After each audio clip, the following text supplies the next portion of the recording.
Zaidi ya wakazi 10,000 wa mji wa Masimba, kaunti ya Kajiado wamepata afueni baada ya kumalizika kwa mradi muhimu wa maji. Mji huo uliopo katika wadi ya Kewapa umeshuhudia ushindani mkubwa wa maji kati ya wananchi na wanyamapori, lakini mradi huo unatarajiwa kusuluhisha shida hiyo.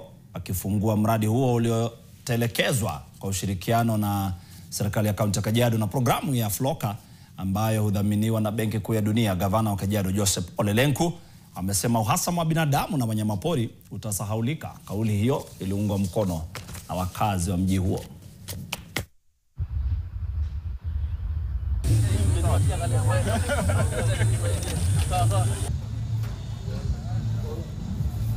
Tumekuwa safe kabisa.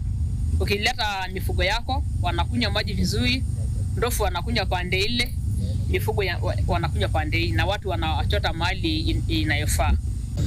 Tumeshukuru Floka kwa sababu maendeleo ile imeleta hapa. Tumeleta maendeleo kubwa. Tumefanya kitendo ile kwa maana hata sisi wenyewe watu wa Masimba tumefurahi. Hiyo mradi itatatua hiyo human wildlife conflict, na napongeza community ya Masimba kwa sababu wamechukua hiyo mradi kwamba ni mradi yao na tayari wameweka komiti yao ya kuitunza hiyo.